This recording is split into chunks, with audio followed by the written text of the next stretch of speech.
the OFX Irish Legends Tour event is back in 2024 after an incredibly successful 2023. Peter Baker was crowned champion last year, and I'm delighted to say that Michael and I are joined by the host of last year's events, Roddy Carr and Des Smyth.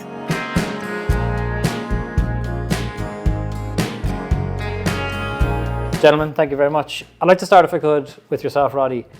Hosting the event last year, obviously yourself and the Carr family are very involved with Seapoint Golf Links.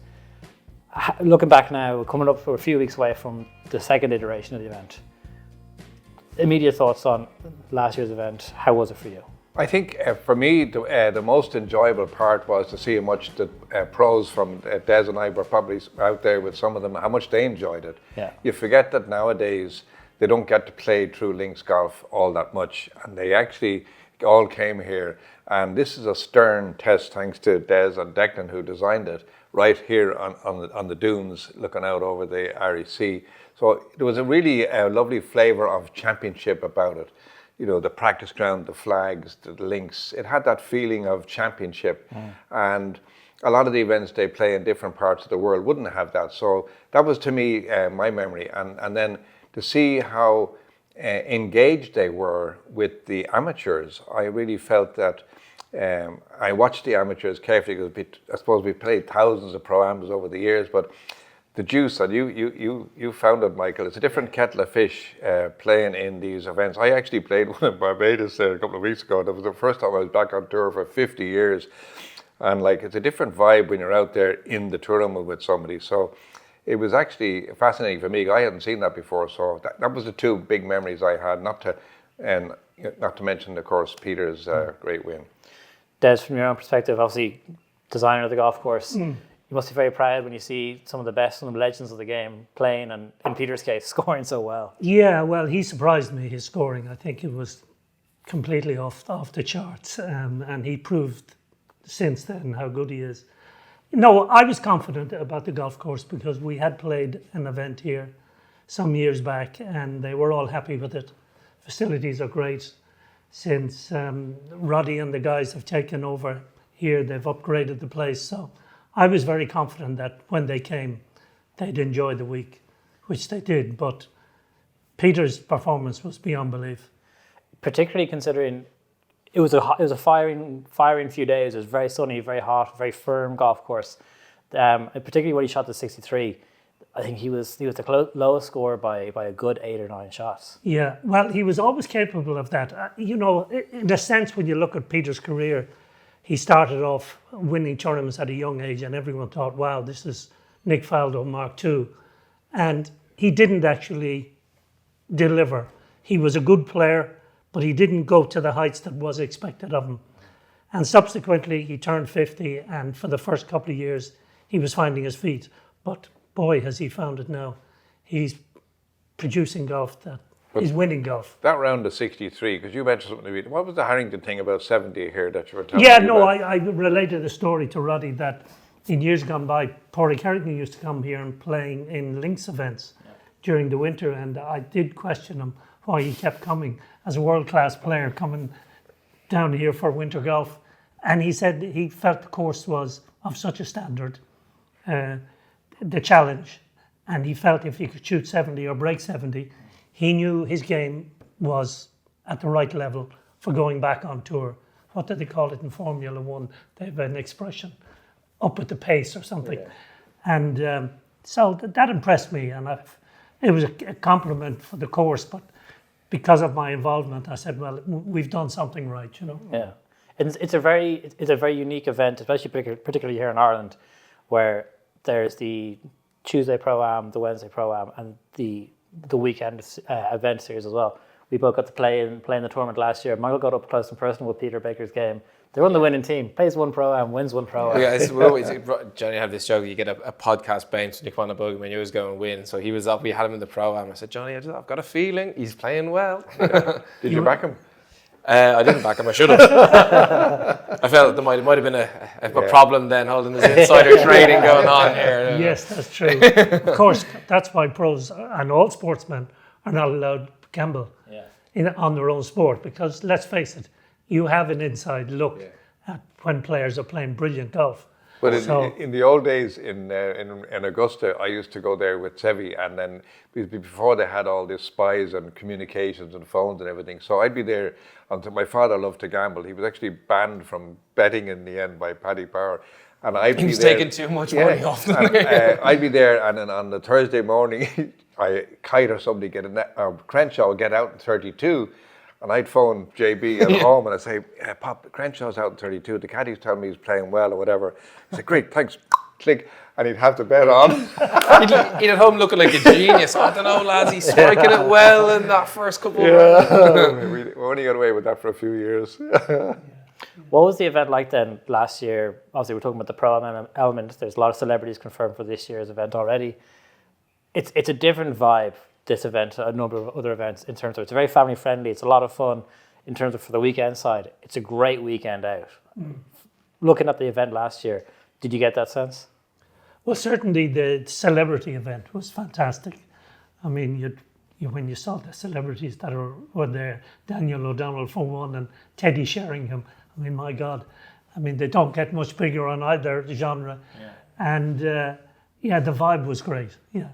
You talk about there growing up with golf and having golf on your locality, on your door. You're obviously from the area. Your journey in golf and in this vein that you're in now as a host of the event, do you see it as a full circle moment growing up in golf here? Yeah, I suppose I do. Yeah, it's not nice when you get old. There's nothing to be recommended about growing old. But yeah, I can remember the cars coming down to Bettystown when I was a young boy. And of course, JB was huge. But Roddy and his brothers come down, and we'd always try and feel we're not going to let them rule the roost in our patch, But lovely memories of junior golf in Bettystown. We used to play in Baltray, Nancy Gannon Trophy. The Gannons are synonymous with County Louth next door. She ran all the junior competitions then. And all the young up-and-coming players played. And we all became friends as a consequence. But and life moves on, and you deliver along the way. And I mean, there were two great clubs. You had Sutton and Bettystown and County Louth, and I mean, you look at the clubs who invested in the youth. Like there were 30 or 40 kids playing down in Sutton, and it was the same where you were. Now, Des, lots of people don't know this, but Val was supposed to be the superstar. Yes. Des was this little hidden fella, little younger fellow, but really didn't have as good a swing as Des or as right. Val or whatever. And then, as it happens, he was the one who came through. But we would have played together in short pants, literally, all the way through. Yeah. And then we end up, I turned pro and Des came out a couple of years later, and we spent, weeks and months on the tour living together. So it was nice. Mm. What was it like being, so Des talks about the Carr family coming up to Bettystown. What was it like being the other side of the island, that when you rock up and you see the likes of Des Smyth and a couple of other young kids there who all know, that you're a part of, the Carr family and the legacy. I was over at Baltray, we're doing some filming for the East, and JB's name is everywhere. It's all over the trophy. That must follow you around. But the one that got me most was Mark Gannon, because because we were, I suppose, better strikers of the ball, but he was a hard fella to beat. You couldn't beat him because he'd chip and putt you to death, and no matter what you did, you couldn't beat him. And all the way through my amateur career, Gannon was the one, if he ever got in the hustle, he'd be like a dog hanging on your leg and you couldn't get him off, and then he'd hang around and then he'd putt and beat you. But we had great fun, and there was a mutual feeling between the clubs, and I think there was a strength of the youth in Bettystown and County Louth all together, and the energy from the east of Ireland, and my father winning 10 or 12 and the cars going down, a bit like the West. So you had this kind of bonding between Sutton and these clubs. So it was a very beautiful environment for kids to play, and it's safe as a house. Mm. Mm. Yeah, there were lovely times, I must say. Certainly, I was a Bettystown boy, and they had a tennis club attached as well. So you had the tennis on one side and the golf on the other. Whichever one you gravitated to, didn't matter.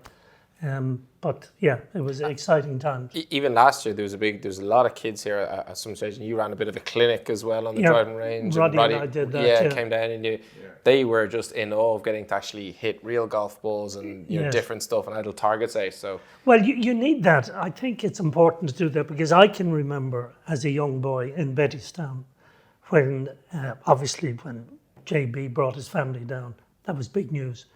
Then they had an Irish Dunlop with Christy O'Connor, won it, and that was huge. And then sometime after that, Harry Bradshaw came down for a day with the juniors. And these are things that stick in your mind as a kid.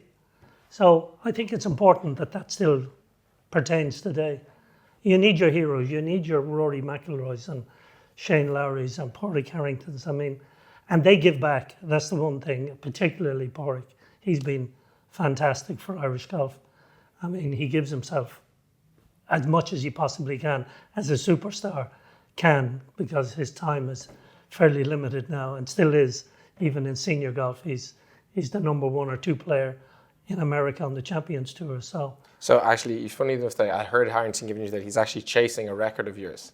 he's never. Yeah, he wants to be the oldest winner on the European Tour, DP World Tour. And like stats, I think you have that in the Hong Kong Open. No, I'll tell you where.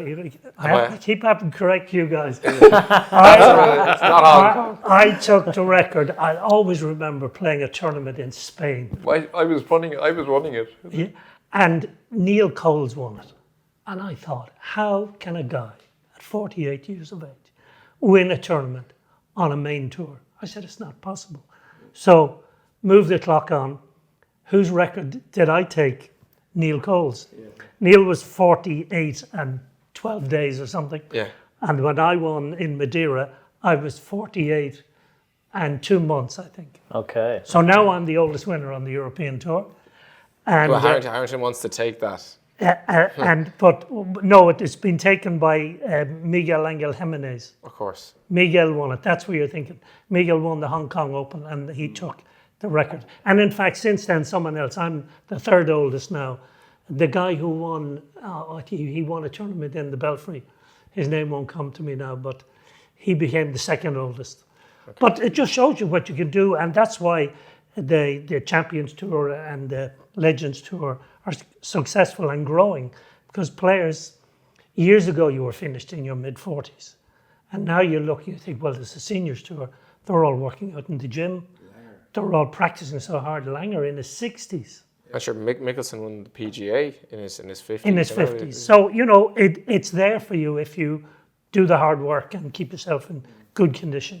I'm sorry, one of the greatest sporting moments of all time that we nearly witnessed was Watson almost winning the Open at 60. Like it was 59. 50, yeah, but I mean, it's impossible. It's impossible. You would have thought it was impossible. He was 1 inch away from winning that. A bad break. Yeah, bad break, a little bump on an 8 iron, which was incredulous, really. That would have been a wonderful story. Yeah. Can you imagine the movies they'd be making of that forever? A guy at 59 winning a major. It's just tremendous. But that's what golf can do. There's no age limit, you know. You're as good as you are, and if you keep yourself well, the possibilities are there. But I don't think Pádraig's going to break my record. As the oldest, hold on, as the oldest Irishman. Yeah, older Irishman. Yeah, I wish him luck because I'm a big fan of his. We might have to send him this out now. There's a challenge been thrown down. Yeah, do it. You can see it from the newspaper. Des Smyth has challenged Harrington. I've no doubt he's capable, but whether he'll do it or not, it's like not the sad story, but the very interesting one of Rory McIlroy. I mean, he is clearly the best player Ireland has ever seen. Now, he hasn't won a Masters to complete the Grand Slam. We're all praying he does it. And the prediction was he might do it 3 or 4 times. But he still has to do it, and that's the hard part. Yeah. Winning is still hard. Winning is hard. Johnny and I were saying this, but Johnny and I play a match. I'm going to throw Johnny with Johnny hasn't beaten me now. I'm a higher handicap. I'm giving him a couple of strokes. Yes.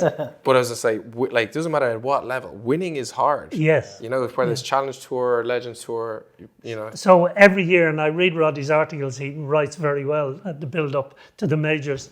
And of course, as an Irishman, a golfer, I'd love Rory to win it because the 5 players who are Grand Slam holders, I think there are 4 Americans and 1 South African. Imagine a European, but particularly Irish, who would be fantastic. And you think the run we got there for so long with, Faldo and Lyle and Woozy and Langer, I mean, it was incredible to run after post-Seve. Yes. But even the Irish story of Pádraig winning majors, then Darren and G Mac doing it, Roy coming out, there was a period there for 6 years or so where the Irish were cleaning up at the major level. Yeah, every Ryder Cup photo was just Irish tricolours everywhere. It was kind of like... I'll never forget, because the Irish Open going to the north, I remember writing a piece for the government at the time. I said, the stars will never be aligned again where there'll be 4 major championships on a table with 4 Irish people ever again. Yeah, probably not. Ever. Can't be. Well, you'd never say never. No, we won't see it anyway. No, we won't see it. But, that was actually quite incredulous to see the 4 of them. It was.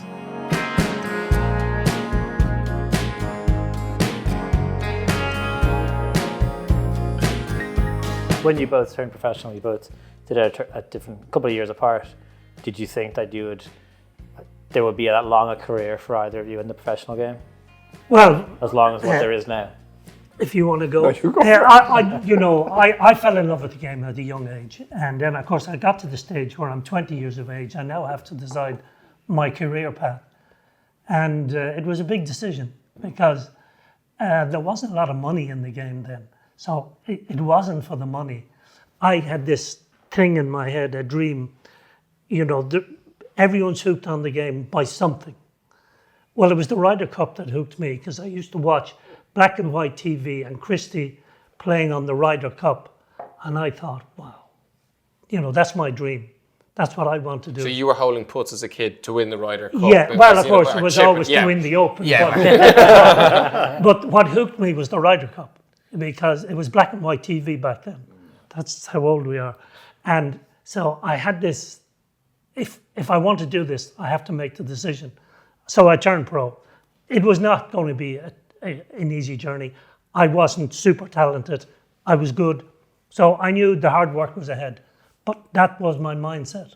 So that's where I started. And of course, as you went in and you got there and you won a few things and you improved, took me 4 years to improve. I was an average player, 74, 75, 76, 77. I actually wasn't getting any better. Yeah, it was 50-50. Yeah, and at 78, I thought, it's time to make a decision. You have to make a living. I was only paying bills and deep in the red with my overdraft at the time. So the improvement happened in 78. I was getting help from my local pro, Danny O'Brien, and my game was definitely improving. And then I kind of really cracked it at the end of 78. And in 79, my game just blossomed and I won my first tournament. And thankfully, I never looked back. So that was my career path. I was never giving up though, I don't think. There was a time when I thought I might, but I didn't want to. What was your dream? Well, I would have kind of started at the very beginning, and there was a fair bit of hype. Yeah, I was a really good player as an amateur, and came off the winning of a Ryder Cup. And I remember there was milk ads I was on the buses, I was on the television, I was getting contracts. I was, Mark McCormack had signed me up, and I was supposed to be making millions and be the next superstar, So anyway, I go out there and I think I made £340 my first year. It was a little bit of a wake-up call. Where's this millions? Where's this millions? Didn't make a cut. So it wasn't as easy. And I think I hadn't, I never really adjusted to life on the tour, which is the growing pains you go through. What's it like 40 weeks a year? The travelling, because as an amateur, all the other stuff. You play once every 6 weeks. You and play nip home and then stay. Yeah. It's just a different rhythm of life. And I always look back thinking, and I wouldn't change much of what's happened, to be honest with you, but if I had to do it again, I would have gone to college in the States. Yeah, I've heard that was one of your big regrets, not taking that. Just you were offered a scholarship. Jesse Haddock flew over from America to recruit me after the Walker Cup, because Watkins and Kite and those guys were on the team we beat, and he knew that I was a good player. And that World Cup, you got like 3.5 points out of 4. That was 3.5 out of 4. Beat Watkins and Kite and those fellas. So, but nobody knew what it was, a scholarship, and it was free education and whatever. So the old man didn't know. No, we're ready to turn pro, whatever. But I think what happened, and it happens a lot of kids, and we were talking about it earlier, the casualties. I had this forward press that was just part of my DNA, and of course, the minute you go out there, you can't forward press like that, and you start fiddling and changing and lose your confidence. So I battled away. And then I remember that period where we probably spent a lot of time together traveling. 4 or 5 years into it, you're grinding away. The bank balance is getting redder and redder. We're traveling around in cars and driving here. And eventually, you know, to a stage where Des kind of, you know, at that exact period kind of went like this. And I was kept on. I went to 4 schools, you know, 4 schools in a row, and kept coming back to get my card. So eventually I went 10 full years. I think I made my card 1 year where I didn't have to go Monday qual. I did 13 Mondays in a row one time. Like in those days, Mondays, you had to wait till the next Monday. So you can imagine. And the Monday qualifiers, like you were shooting a really good score to get in. Yeah. It wasn't just break. Well, if I remember, they probably only had 7 or 8 spots on a Monday. And the pressure. And there'd be 120 guys for those spots every Monday. They still do it on Champions Tour events in America because they're big money spinners. And Nightmare. it was before the school came in. The numbers weren't huge then, so they could manage, do the Mondays, got 7 guys in, then the field was full, 156 players, and it was a difficult time. And I ended up doing 10 full years. And I mean, I reckon I probably had 2 nervous breakdowns in that time. But that's golf, I think. I've had about 2 nervous breakdowns in like 3 rounds. There was no psychological guys. You were crying in toilets, you were doing this, like you were in bits because you were just, the worse it got, the harder I practiced, you know? Yeah. That was my DNA. JB said, the harder you practice. And probably nobody hit more balls than me, which was the wrong thing to be doing. You know, yeah, unless you were moving in the right, of course. That's why coaches are so important. Exactly, and then the whole team of people around you, like they have a coach with Rory to stop him getting injured, because Tiger took the whole rhythm of everything too far with the gym stuff, and then now they're reining it back because the injuries coming left, right, and centre. Well, didn't it happen to Greg Norman? And Seve and Faldo. I watched them all. Yeah. They all chased after this, the gym and this and that and the other, and they all went way over the line. All chasing that 1-2%. Extra. They went way over. Well, Tiger went way over. Look at the state of, I mean, besides his accidents and stuff, he went way over the line without the kind of intelligence to say you're going to injury. And you look at the Koepkas, you look at the DeChambeau, the injury issue is a major issue with this new gym rat race, you know, that's going on, and they're now working out. You know, if you look at Federer and you look at the quarterback in America, who's Tom Brady. Yeah, Brady. It's all the rhythm and the yoga and the looseness that's actually prolonging them, not the. And that reminds me, I watched Cabrera in Barbados, and hopefully Cabrera looks like he's coming to the Legends in Seapoint, so it'll be very exciting. And there's your classic old, you know, loose, long, lazy swing like Sam Snead, and he still strikes the ball like, you know, the ground rocks like, you know, like the striker. And you say that's the old rhythm of the Fred Couples, the Sneeds. They never stop, Watson. And the other guys who, like you remember Seve, when Seve went on the gym stuff, you know, he used to, you know, you watch them in the old things, he's always loose and everything, and then all of a sudden you see him like... Is that what happened to his back, Roddy? Yeah. Yeah. And then because he hid that, he was hanging upside down on bars, you know, in his room and stuff like that, but he wouldn't tell anybody because, you know, the matador doesn't tell the bull that he's injured. Doesn't show any weakness. He hid it. He don't show weakness. So all of those guys suffered a lot from overcooking it, and then it brings in that, you know, the muscles. You even see it with Rory, and then you see him when he's loosened up. Like you look at the old stuff 10 years ago when he's out there playing, versus, you know, now where it's more fixed. Even though he says he's a better player, but when you see him flowing. Well, he was young and loose. Yeah.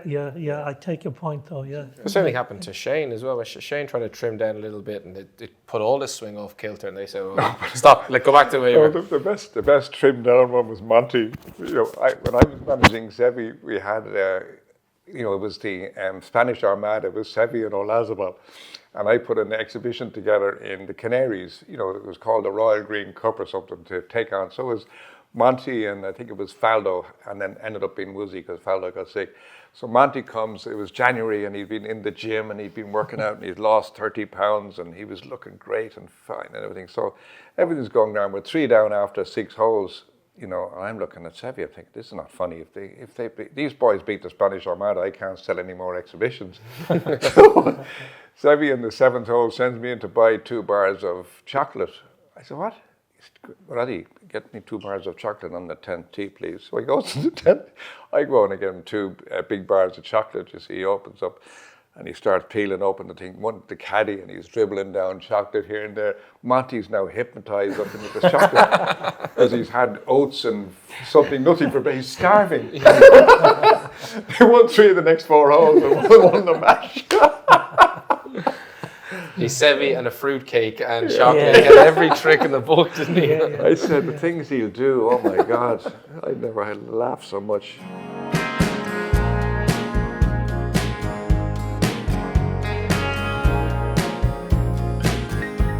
Moving in from playing over to 2-player management and your relationship with Seve, obviously it's legendary. How unique a character is he? We hear stories, and you've shared a few with us already before. Like, he's a massive loss to the game. You talk about Angel coming here to the Irish Legends this year. Yeah. The Spanish relationship, and you even see the effect that Seve has on like John Ram now, what it means for him to leave a legacy in golf. How special a character was Seve? He was a very strange person. He's a very sad story, the whole thing, to be honest with you. I mean, he was totally unique. And if you have to understand him, you have to see his DNA, where he lived up in the little village of Pedreña, the house that he lived in with his mother and the four brothers, and the one cup that they shared, and the no electricity in the house, and then not being allowed, onto the golf club and climbing over the wall to play, and then falling in love with the daughter of the richest man in Spain, which was not on in those days with the social divide, and then clawing his way through that to becoming Seve. And then, that elevation for him with his, I suppose you would call it the village. His father was a fisherman and a caddy, and then the villagers versus the aristocratic of Spain. And then as he grew into being Seve, he was a lonely man. Because he'd moved from class into... Yeah, and his fellows from the village, he'd left them behind, and, his English wasn't, everybody thought he spoke prayer. He didn't, he only had a couple of thousand words. So life for him was difficult. He loved Ireland because he used to look at Christie Jr. and remember we were in an airport, I think somewhere in Switzerland or something, and the plane got delayed, and Christie was there, and he found some fellow with spoons, and there was another harmonica, and we were playing music, and Darcy's there and Des, and we're all having a bit of fun, and Seve's sitting over in the corner with the trophy on his own, kind of looking wistfully over, thinking, God, but he couldn't join in. So in a sense, I spent 10 years working with him, and it was probably one of the saddest stories, really, when you take it beginning to end. He couldn't play in the end. No. He literally couldn't break 80 in the end, and he couldn't do anything else. There was no other part of his life. He had separated from his wife. He ended up living in the big castle on top of the hill, looking down on the village. His village friends weren't there anymore. He couldn't break 80. His family were back in Madrid, and what do I do? It wasn't a nice ending, and I don't think, he certainly could never have got his game back. I brought Butch Harmon over to fix him for his last chapter, sort of thing, but he would never be competitive. He couldn't play in the end, which was sad for him because that's all he knew what to do. Shame. Yeah, there was 2 situations I remember. He won a tournament in Saint Pierre, a European match play. I happened to be beaten in the semi-final. I was hoping to play him in the final. I was beaten. You wanted to go at him? Well, I'd love to, even if I lost. You don't mind being beaten by one of the greatest players in the world, And I won the 3rd and 4th match that they sent us out. In fact, the names will come to me in a minute.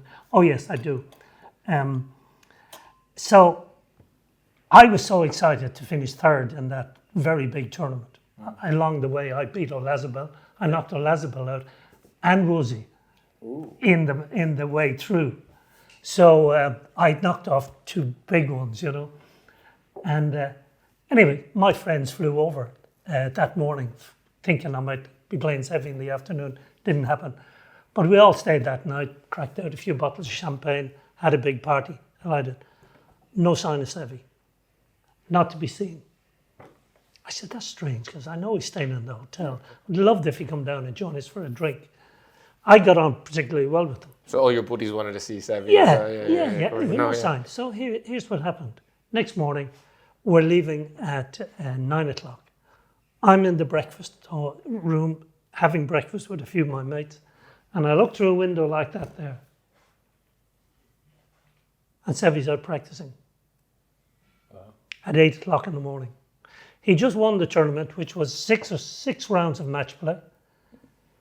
He wasn't seen in the clubhouse or the hotel. It was a complex, Saint Pierre. It's a hotel club complex. So you can't miss people if they're a bit like Mount Juliet or the K Club. And there he was hitting balls the next morning. I thought, geez, how sad is that? And he was in his own in the room. Obviously, he was in the room. And there was no phones in those days and stuff. There wasn't so that kind of tells you that he was, as Roddy rightly said, he was just golf. That was it.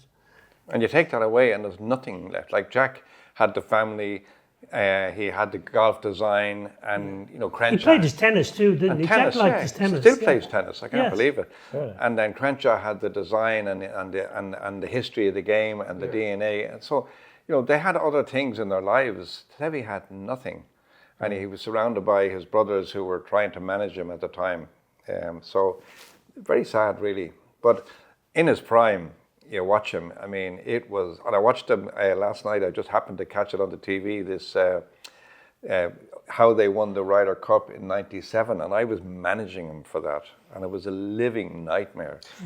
Because he was completely out of control. Yes. There was no concept intellectually about, like McKinley, what do I need to do as a manager? Like it was all instinctive. He pissed. Not unlike Nick Faldo. He was something similar in a different way. Yeah.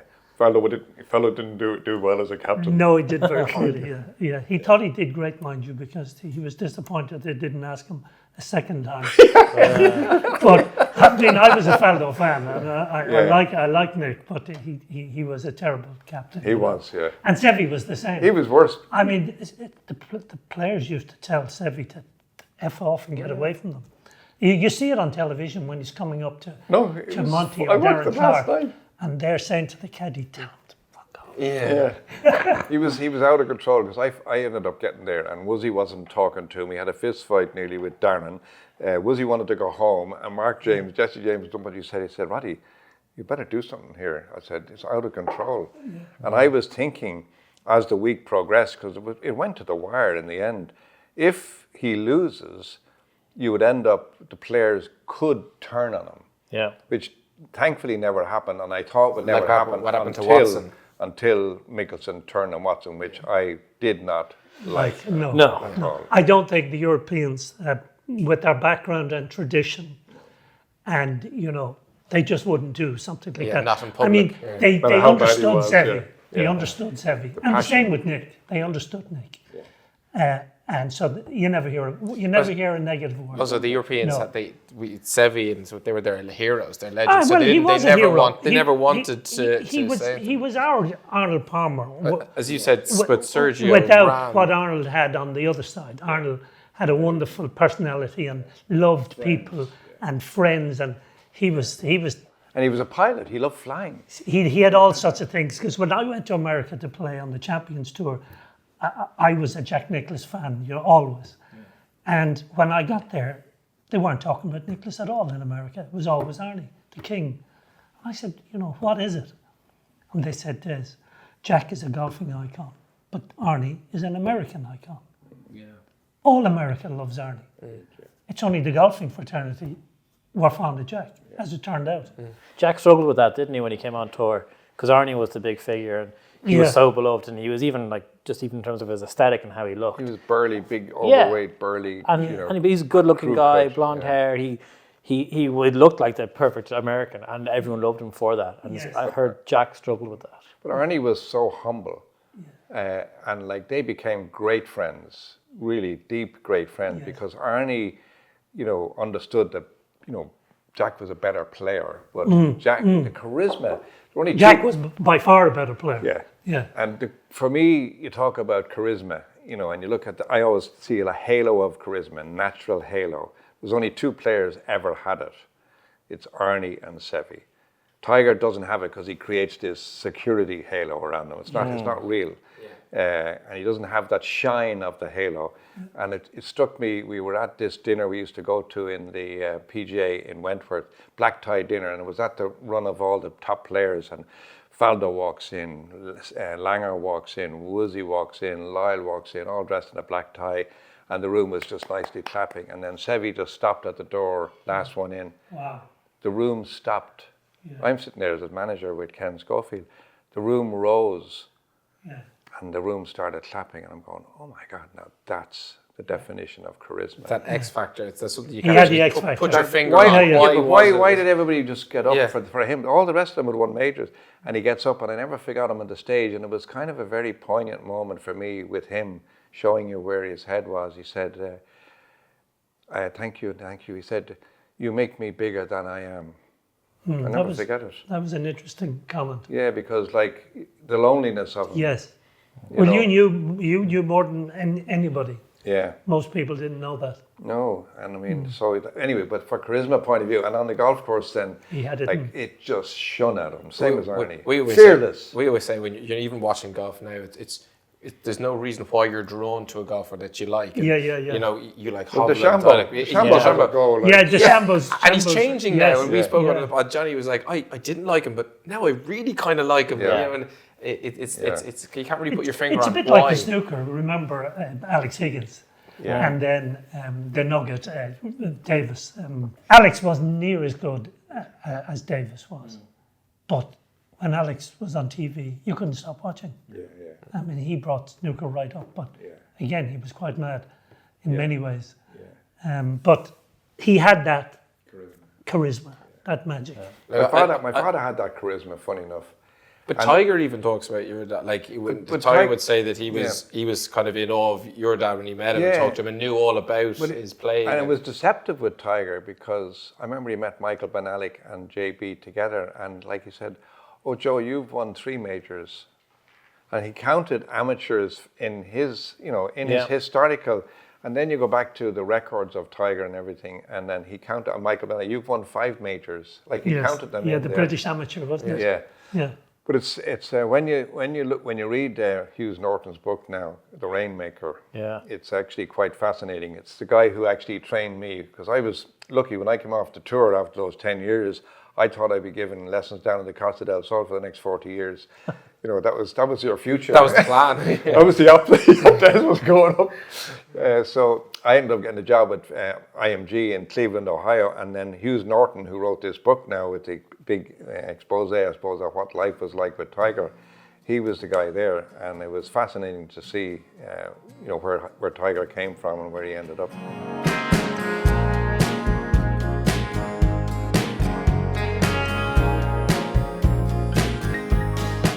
We spoke about playing against and playing with and managing a number of legends.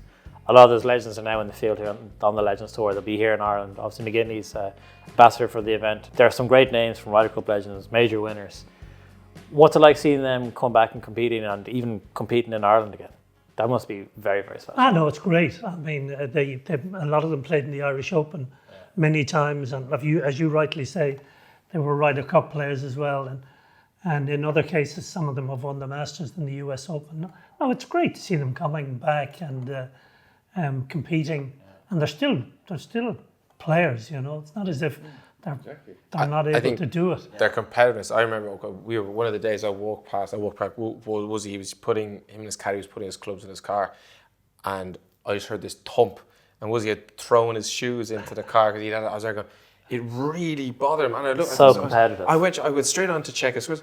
It's not too bad. He was all right, but he was so competitive even then. I suppose what I love about it is the guys are still competing against the guys they've competed against for years. So they don't want to give an inch. No. Because And I think it's personal pride. I mean, I don't play much golf now, but whenever there's a game coming up and I'm playing with friends that I used playing to against say Roddy. or whatever, I'll start hitting balls again, for like 20 balls every so often. Putting in the bedroom, just getting the eye in. I was practicing yesterday, actually, my putting, because I have a game coming up. And it's pride in your performance. You know, the one thing you hate doing is playing badly.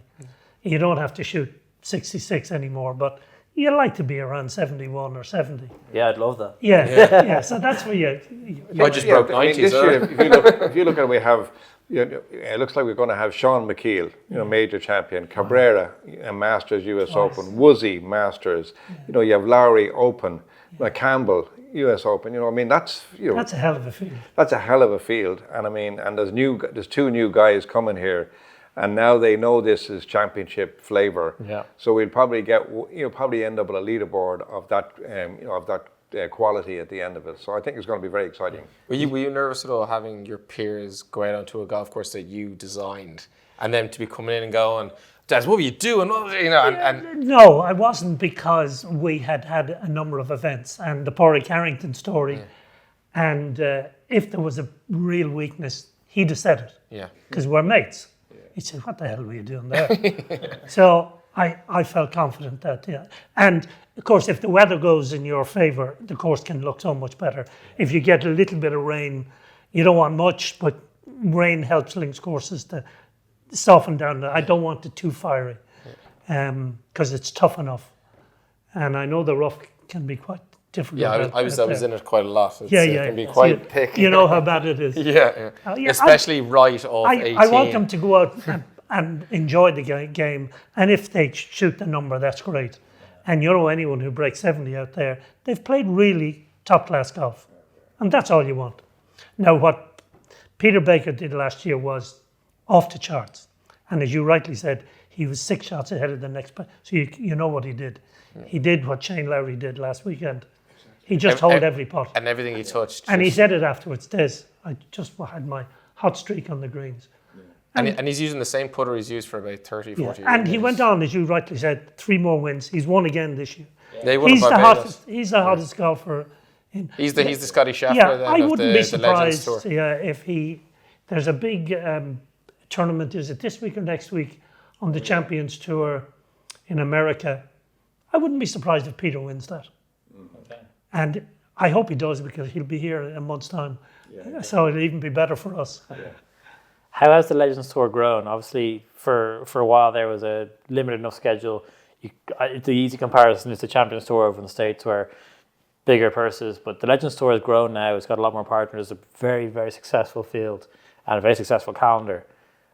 From where it was even a couple of years ago to where it is now, it must be great to see the competitiveness between the golfers, but even B, the number of events, and just how much the series has grown.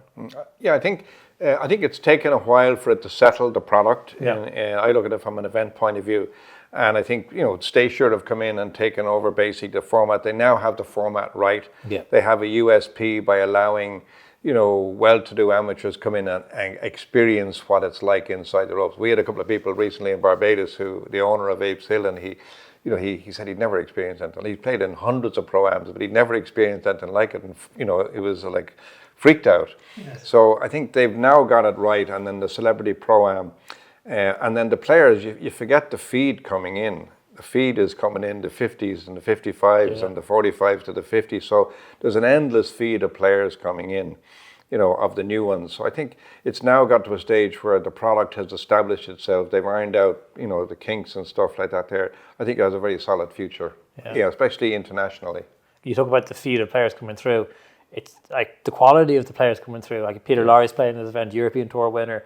It must be harder and harder, because it's even like a Q school to get into this now. It's got to be very tough to compete. No, Roddy rightly said, they keep coming through, and it's great that they have a second career. I mean, it started in America. A lot of the older guys got together. They were only in their late 40s. They couldn't compete. And they said, look, we should have a tour, because there was no pension plan or anything, and some of them weren't financially well off or anything. So that's how it started. And of course, it's grown, and the PGA Tour supported some. And now it happened in Europe as well. So this is where we're at. And Roddy rightly said, a lot of issues had to be sorted But it seems to be on a good footing now. You look at, I was reading this Rainmaker book, it was really Arnie, Gary, Jack, as they kind of got past their prime. That was the, I suppose, momentum that Beeman took to start that tour. Then you look at the four groups we had, the Lyles, the Faldos, the Wisdoms, they all moved into that bracket, and that kind of helped the momentum move, almost repeating itself in the States. And now it's kind of settled down. So yeah, I think it's on a very good, sure footing now. Obviously, some of the best from that era of golf come together for the Senior PGA, Senior Open, and the likes of it. Do you ever foresee a co-sanctioned Legends Tour, Champions Tour event like we have between PGA Tour and DP World Tour? I don't think so. They're two different dynamics. The senior players, their careers, their main career is finished. This is a second chance of something they love doing, and it's a product that sells. Whereas when you're dealing with the younger players on the way up, it's like a boxer, You're trying to get them to come to functions, trying to get them to integrate with amateur. It's not that they don't want it, they can't. Sure. Because their desire to succeed and become a star is too strong, and they don't want anyone in the way. Okay. I mean, that's just the reality of it. So I can't see that happening. You might get a one-off event, as you do another. We have mixed events, but they're one-off events. They're not going to blossom. Yeah. In ladies golf, you want the best ladies playing. In the men's tour, you want the best men playing, and you want to see who's going to be the next Tiger Woods or Nancy Lopez or whoever it is. And you need the tough battle of major tours to produce stars. Yeah, I don't see the politics of the American Tour doing a deal with the European Seniors Tour because, I don't think the politics won't allow that to happen in terms of business modelling. Sure. So you have your Senior British Open and you have maybe one other one. And unless there's a major shift in policies due to whatever may happen with LIV going down the road, that would be the only way that it could open up where there's a different agenda going forward for a worldwide, agenda, Seniors which may then Legends feed Tour, into the Seniors Tour. So looking ahead to the event then, what are you most excited for? You've hosted the event last year, it's coming back again now toward the end of June. One thing that's kind of got you very excited for the event and for the week? I think just the fact that people were surprised last year how well it went, and we want to see more people coming out here and enjoying it. It's absolutely unique. If we get a nice weather, to have the locals come out and support it, and have a festival. We're finishing on the Saturday now, just to give everybody a bit of space, who are going on to the US Open seniors. So it's a matter of actually getting as many people here as we can to actually just let them enjoy it. Well, it's only an hour away from Dublin as well, so and tickets they're not expensive. No, it's very affordable. Quid, yeah. And across the number of days from the 19th to 22nd of June. Whether you're a diehard Teddy Sheringham fan, so you get up close and personal to the celebrities as well as the golfers.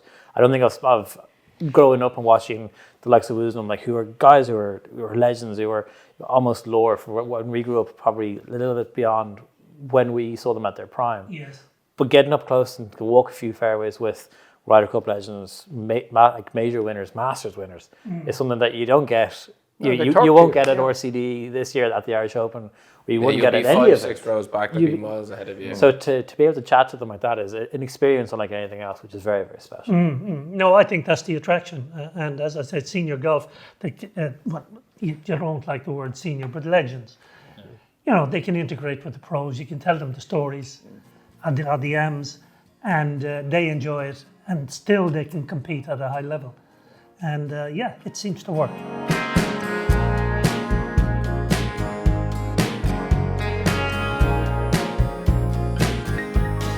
I know that you said earlier on that you don't recommend aging. Unfortunately, it's coming for us all. Have you had a chance to look back and think about legacy when it comes to golf, to your own career, to golf? No, I don't. I don't think like that. No, I'm just grateful that I fell in love with this game. I made a great living out of it. I met wonderful people along the way, and the game itself is the greatest game in the world, in my opinion. Not only the competition, the people, But look at the money that is generated from events through golf. It's unbelievable. The Champions Tour and the PGA Tour in America have given billions to charities. I was involved with the Links Golfing Society. Cecil Whelan was the driving force behind it. You know, during a period in my career when I was a good player and I kind of headed it, the amount of money we raised for Our Lady's Hospital in Dublin, all sorts of charities around the country. And you kind of think there's not many sports that can do this, because you can get sports stars from all sports, business people from all genres, and then you've got the professional golfers as the mix. And it just worked.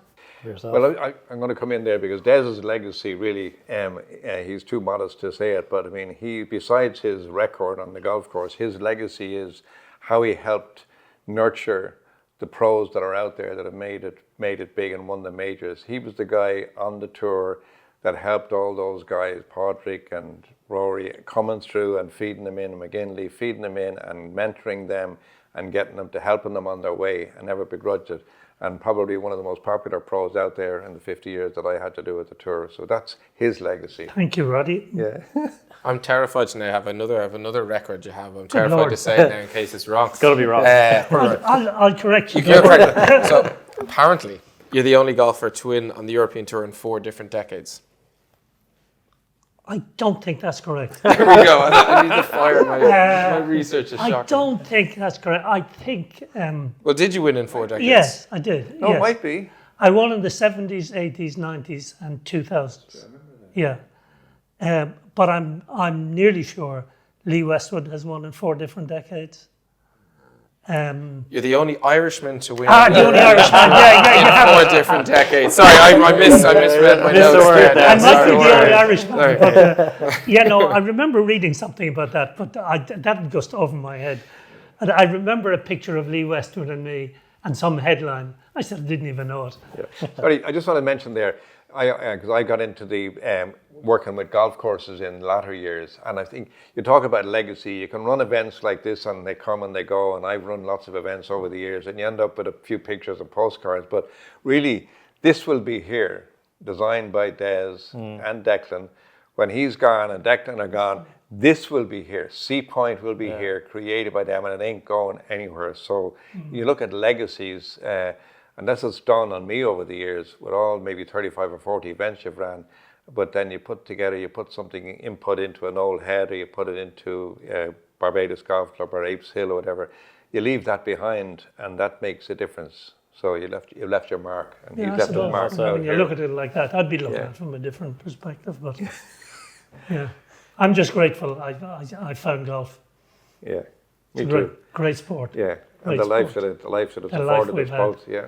Do you look back on your legacy at all? Obviously, the car name is synonymous with golf, not only in Ireland, but around the world.